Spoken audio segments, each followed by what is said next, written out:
Assalamualaikum warahmatullahi wabarakatuh.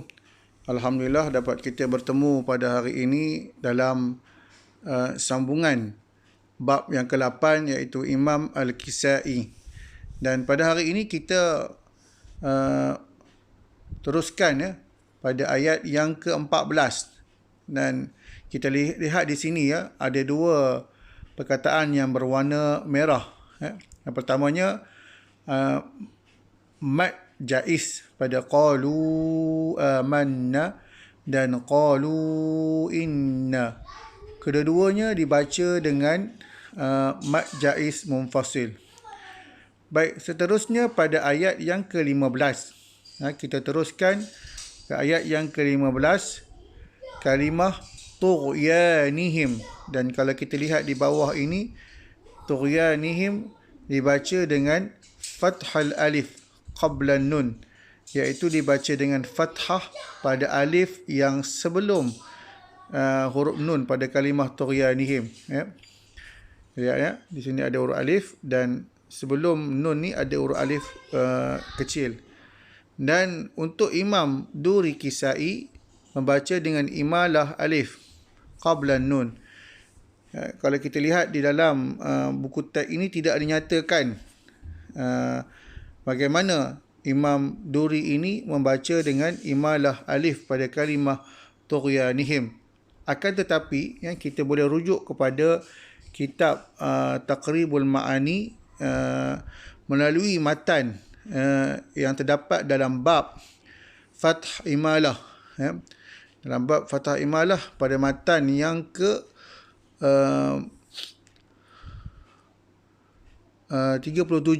38 ada menyebut wa idja'u ansari tamimun wasari'u nusari'u wal bari wa barikum tala wa adhanihim tughyanihim. Di situ dan kita dapat lihat dalam syarah dia ni, Amala Duri Kisai membaca imalah oleh Imam Duri Al-Kisai al-alifat alif fil kalimah at-taliyah wahdahu. Alif dalam kalimah yang di bawah ini wahdahu, secara sendirinya. Kalimah adhanihim tughyanihim nusari'u al-bari barikum. Dan kita dapat lihat pada nombor 7 ini, wa kalimah tughyanihim haitsu warada fil Quran. Dan kalimah tughyanihim ini dalam Al-Quran dibaca dengan imalah. Baik, kita cuba baca untuk Abul Harith dulu dengan bacaan fath. Allahu yastahzi'u bihim wa yamudduhum fi tughyanihim ya'mahun. Itu fath. Yang keduanya dengan imalah bagi Imam Duri Al-Kisai. Allahu yastahzi'u bihim wa yamudduhum fi tughyanihim ya'mahun. Okey. Seterusnya ayat yang ke-16. Di situ ada mad wajib dibaca dengan tawassut dan kalimah bil huda dibaca dengan imalah. Abul Harith dan Duri, maksudnya Kisai, kedua-duanya baca dengan imalah. Ulaika alladhina ishtarau ad-dalalata bil huda fama rabihat tijaratuhum wama kanu muhtadin. Okey, itu dibaca dengan imalah pada kalimah, huda dibaca dengan huda. Baik, seterusnya kita berpindah kepada ayat yang ke-18.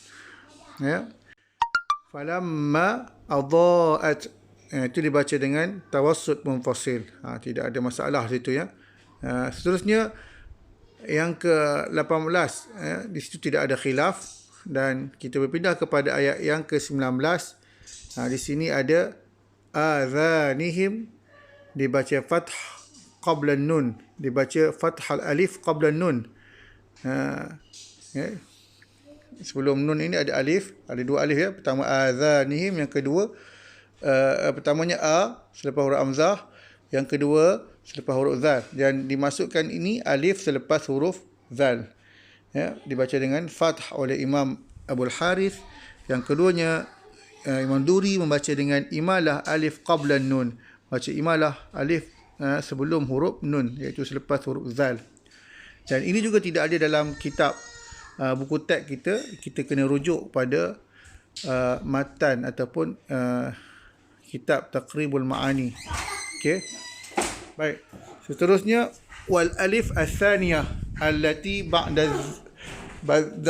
zal, iaitu alif yang kedua, iaitu selepas huruf zal. Ya, alif yang kedua selepas huruf zal. Di sini dibaca dengan haitsu ma warada fil Quran, dalam Al-Quran. Okey. Dan begitu juga kita tengok khilaf yang terakhir pada ayat yang ke-19 ini pada kalimah al-kafirin. Bil kafirin fathul alif qabla al-fa. Abu al-Harith ini baca dengan fath. Tetapi Duri membaca dengan imalah alif qabla al-fa. Kafirin. Lepas huruf kaf itu ada huruf alif. Dan itu juga tidak ada dalam ini kita kena rujuk pada kitab Taqribul Ma'ani. Ini matan wa ma' kafirin al-kafirin biya'i wa harin rawa murwin bi khulfin saddin hala. Okey. Dia punya ni ayu amala Abu Amru wa dur al-Kisai al-marmuz lahuma fil abyad as-sabiqah bil ha. Iaitu membaca imalah Imam Abu Amru Duri Kisai. Ini yang kita cari Duri Kisai. Rumus bagi mereka berdua pada huruf ha dan huruf ta. Yang dalam matan ni kita boleh lihat pertama hala. Di sini ada hala, iaitu untuk Imam Abu Amru. Yang keduanya tammamu. Di sini ada huruf ta untuk Duri Kisai. Baik. Amal alif fil lafzin kafirin, membaca imalah pada alif pada lafaz al-kafirin dan al-kafirin, iaitu yang pertama yang tidak ada alif pada al-kafirin, dan alif lam yang tidak ada alif lam pada kafirin dipanggil nakirah, dan alif lam al-kafirin dipanggil ma'rifah. Bi syartin an yakuna biya'in mansuban, dengan syarat bahawasanya ya itu dalam keadaan nasab. Jadi i'rab sebagai nasab, ya nasab lah, atau majruran, ataupun ya itu dalam keadaan dia majrur. Jadi kalau ke i'rabnya kita susah nak kenal, dan kita senang kita pegang bahawasanya huruf ya, kafirin. Kalau kafirun tidak boleh dibaca dengan imalah. Kalau kafirin boleh baca dengan imalah. Selepas huruf ra ada huruf ya. Okey. Baik, jelas itu Jadi kita baca untuk Imam Abul Harith dulu, tidak ada imalah pada adhanihim dan kafirin. Aw kasayyibin minas samaa'i fihi dhulumatun wa ra'dun wa barqun يجعلون أصابعهم في آذانهم من الصواعق حذر الموت والله محيط بالكافرين. Kita baca untuk Imam Duri dengan imalah. يجعلون أصابعهم في آذانهم من الصواعق حذر الموت والله محيط بالكافرين. Kena dengan imalah. Kena ada beza lah, satu taklil kafirin, tapi ini dibaca dengan imalah dengan bil kafirin. Baik, habis untuk ayat yang ke-19. Dan kita pindah kepada ayat yang ke-20. Ayat ke-20 ini tidak ada perbezaan yang ketara, hanya ada pada mat untuk Duri. Kalau yang lain banyaklah. Kalau ada sya', itu untuk qiraat yang lain. Jadi untuk qiraat Duri ini tidak ada. Untuk qiraat Kisai ini tidak ada perbezaan yang ketara. Cuma ada tawassud. Kullama adha'a wa idza azlama walau syaa ya ayyuhan nas. Okey, dibaca dengan tawassut semuanya. Baik, seterusnya kita lihat kepada ayat yang ke-22. Sama juga ya. Keempat dibaca dengan tawassut munfasil dan tawassut muttasil ya. Bukan munfasil situ ya, muttasil. Mad jaiz muttasil. Okey. Kita berpindah kepada ayat yang ke-23. Syuhadaakum dibaca dengan mad wajib.